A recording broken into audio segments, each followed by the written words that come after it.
Today, I wanted to give you a update on mainly the progress of Semantic Router, or the V1 major release of Semantic Router. Now, I know I've been a little quieter on YouTube recently.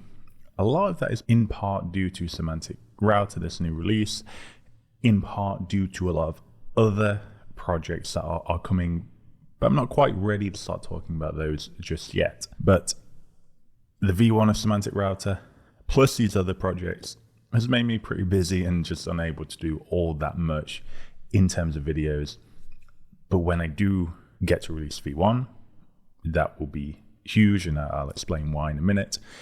And also when I get to actually finally start talking about these other projects, they are going to be pretty exciting as well. And altogether, they're probably going to change a lot. In fact, they've already changed a lot for me in terms of how I'm building AI stuff, like really completely change everything. And so yeah, with that, I am pretty excited to actually start talking about that very soon. Anyhow, I want to talk about the V1 release of Semantic Router. Since the inception of Semantic Router, a lot of what has been built into the library has been driven by requirements, whether that's my requirements, my team's requirements, or the community's requirements for particular features that we've needed to add. That can be things like encoders, indexes, routers, but also a lot of other smaller things like the dynamic routes, for example, where we trigger a route and then generate essentially like a tool use with an LLM. So a lot of that has been very organic, and that has been quite useful in building Semantic Router out into a library that does things that you need it to do and not adding a load of fluff, which I think is important. Even though I do think we have a little more fluff than I would like, and a part of the V1 is actually stripping that away. But anyhow, there has been a lot of organic growth. And because of that, I find that there's a lot of things now that have needed to be refactored and cleaned up so that Semantic Router continues to be this, very concise code base that is very extensible, very easy to use. And I want us to really get to a point where if you want to go and add an index, a new index to a Semantic Router, you only have to modify a few methods, maybe just two call methods, your synchronous call method, your async call method. You modify both of those, you probably set up the connection to whatever index that is, and then you just add a line within testing scripts to say, okay, this is a new index, point to it. Okay, you of course add your new dependency groups within the poetry files, but then that is it, right? That's all you should really need to do to be able to add a new index. In many cases, of course, some cases are a bit more complicated, but that's the ideal. And a big part of V1 is kind of marching towards that, and just making it much simpler to extend the library. And we are getting super close to that now. So I'll share my screen and this article, which kind of just outlines where we are with everything. Okay, like what are the main focus points, the objectives of this V1 release, and where are we in achieving those objectives? The majority of these that we're getting, again, like I said, we're getting pretty close to. So I can just mention this actually. So the modular routers, encoders, and indexes, that is a big one, right? So that's just what I just said, right? You want to add a new index, super easy. You want to add a new encoder. New encoders are actually already relatively easy to add, but we want to make it easier. And routers are the big one actually. So the routers were previously called route layers, and the default route layer was the only router that was actually truly supported for everything that the library does. Everything was kind of built around that core. We now call it the Semantic Router. But there are other routers. Well, there's one other router, which is a hybrid router. That's been in there for a long time, like really since very close to the beginning of the library, but it just got left behind because routers were just not abstracted enough. They were not modular. So Actually, the PR that I'm working on now is to do that, and I'm getting very close to that. Actually, they basically are already within that PR. It's already abstracted, everything is there. It's working through some testing issues, which are more to do with the test rather than the actual routers themselves. So that is getting pretty close. And one also big part that I do mention here is that we do plan to have many other routers in the future. Like there's a lot of stuff we can do with routers. Actually, probably, I would say it's probably one of the parts of the library with the highest potential. And having these modular routers, that is going to unlock the ability for us to begin adding many other routers very easily without, this is also another very important part. We don't just add things for the sake of adding things, because that you just get bloated, right? We don't want any of that. A big part of this is keeping it as simple as possible. My goal with this is to remove more code than I add, at least within the actual code base, within the test. I know even within the test, I would like to try and reduce the amount of code there. So, but that doesn't mean test less. Test more, but with less code. So yeah, that is the goal there. Synchronization logic, this has been a big one. And this is something that came from us, implementing Semantic Router in production, right? So in production, a lot of the time we're using, for example, the pinecone index, which is a remote index. And there is a problem with remote indexes in Semantic Router.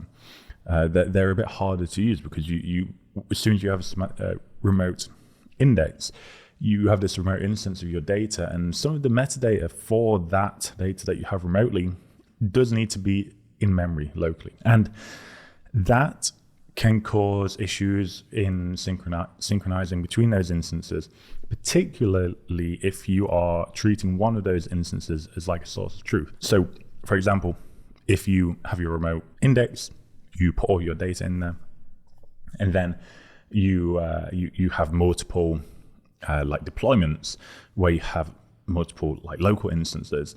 They all need to be sharing that same local metadata that aligns with that remote index. And particularly, like for example, with the pinecone index, that can be kind of not hard to do. It's not hard, but it can be slow to, if you go through and look at every single record and make sure it's all synchronized. That's slow, and you don't want things to be slow. You can deal with it. We've been dealing with it, and it will work, but it's not ideal. So actually, a lot of the work I've been doing is on the synchronization component. That is almost all done. I'd say the final thing that I really need to do specifically on synchronization is I need to update this PR here. There's links to everything in here as well. But then the final one is really this route level synchronization. So synchronization now works that you can synchronize asynchronously. We have locks between the remote and local instances, so that if synchronization is happening in your remote instance, and let's say we have those multiple local instances, that synchronization might be happening between like local instance 1 and the remote. But then local instance 2 is like, okay, now I need to sync this new data I've just got. Right, it's not going to instantly do that. It's going to see actually your remote instance is locked, so it's not going to be allowed to just jump into that synchronization immediately. Which is actually important, especially as we begin to use Semantic Router in larger projects. Right, that's important with multiple instances all over the place. Async support for synchronizing, that's basically done. Although there's probably one other method that I do need to, might actually already be done. I think it is already done. Sorry, but it's not ready for the hybrid router yet. So that will actually be coming here, which is the current PR I'm working on. Right. We also have this as well. This can be probably pretty useful if you want to go through it. So we have this like syncing routes notebook, which explains everything. I will say all of this as well, it's in a dev version of the library. So if you do want to install this and start using it, right, you would use this. Right now, we're on dev 5. Very soon, once I get that hybrid router PR out, it will be dev 6. So just be aware of that. If you do like a direct pip install, because these are dev branches, pip will not install this for you, right? Pip will go ahead and install this 0.0.72, which is already kind of old. Okay, so that is synchronization, full async support. This is just super important for AI applications. With AI in particular, if you're using state-of-the-art language models, you spend a lot of your time waiting for API responses. And if you are writing your code if you're writing synchronous code, your code is just waiting, right? Most of that time. So your Python code, okay, gets to the point, it sends a request to your LLM, and then you're waiting like 3 seconds to get everything back and start going again. With async code, when done properly, you send your request to your LLM, and then your Python code is basically free to do whatever it needs to do during those 3 seconds before it gets the response again, right? So your Python code can go start doing other stuff during that time. And of course, when you think about scaling AI applications, I think you need async. Like I mean, unless you're doing like a ton of like multi-processing for everything all the time, which just isn't efficient. You need async.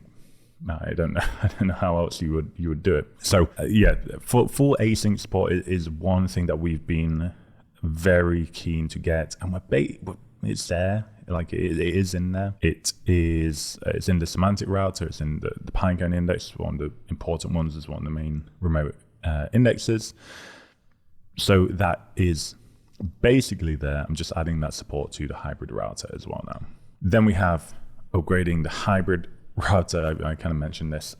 In progress. That's been a fairly big one. And aligning routers. Right, so there were a lot of methods that were specific to either hybrid router or semantic router.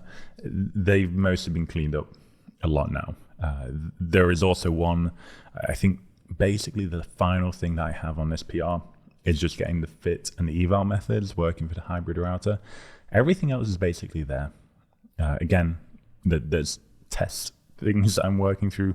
They're absolute nuisance, but we're getting there. And then one of the things that has suffered, I will say, with the focus on V1 is that there are a few PRs out there that have just kind of been out there for a while. And basically, we just need to get to those as soon as V1 is ready. That does mean, for example, especially with the Milvus index, there's just going to be a bit of work on my side to get all of that kind of up to date with the new V1 setup. But that is the priority. As soon as V1 is basically ready, I may even release V1 before I integrate this. So it may just be that this is going to be part of like a V1.01 or something. I'm not 100% sure. We'll see. So just getting these into the library. There's a few others as well. There's like a Yandex index, I think, or Yandex GPT. I honestly have never used those services. I never even heard of them before I saw that PR. Yeah, if anyone is using those, let me know, just so I understand how popular those actually are. Then testing and docs, right? This is actually such a boring one, but I think just so important. Like incredibly important. So obviously docs, that's self-explanatory, right? People need to know how to use your library, right? And this is something that we've been relatively poor on, to be fair, other than maybe these videos. And we do have a lot of like notebook examples within the repo, which I think are pretty useful. Like if someone wants to know if someone asks me how to do something, I usually send them a notebook and then they know how to do it, which I think is great. But I think you need a more structure in finding that information, and also a doc site so that you can just go into Google and say, okay, how do I do this? So that is something that we've been doing as well. So we do actually have a doc site that is there. It just needs more work. That's all, right? So yeah, you have a few sort of almost like article type things here. We have synchronizing the route layer with indexes, which kind of covers a lot of stuff I've mentioned. And then you have like the API reference, which goes through everything. Again, more work is needed there, but it's definitely a step in the right direction. Then, yes, merge your route test, which is what I'm doing now in that PR. Update all Jupyter notebooks for V1. Also in progress. And then full mock of Pinecone index. Pinecone index is just such a nightmare in the test. And then it's also just hard to fully mock Pinecone. So that's its own thing that needs doing. That is going to make a big difference as well. So I would say a lot of the testing stuff has been done to some degree already. A lot of the modularity of tests, a lot of the cleanup of tests has been done. Still more to do. I would say also some stuff that I'm missing here is probably mocking other encoders and indexes. I think that needs to be done a little bit, but for the most part, they're ready. And yeah, I mean, that is it for the current state of V1 of Semantic Router. As I mentioned, and as you can probably see, there's a lot of stuff in there that's coming. You can already test it out, and there are some docs that have been updated already for V1, right? And you can see those in here, right? So, for example, this one, Pinecone sync routes, and all this code here should work with the latest version of the library, or the V1 version of the library. So you can actually start going through that and testing it as well. But it's still in the dev state. There's still work being done. So be aware of that. There will be some things that are weird, but for the most part, we're very close. I think my goal is to have this done within the next few weeks, and then I can start talking about it and sharing some of the cool new stuff that we have in there. So yeah, I mean, that is it for the update. I won't go on any more about it. If anyone has any input on any of this stuff, anything that you feel like we're missing, we should cover in the V1 release or beyond, that's completely fine as well. Do let me know. But for now, I'll leave it there. So thank you very much for watching. I hope this has been useful, especially for those of you that are using Semantic Router. And yeah, thank you. I'll see you next time. Bye.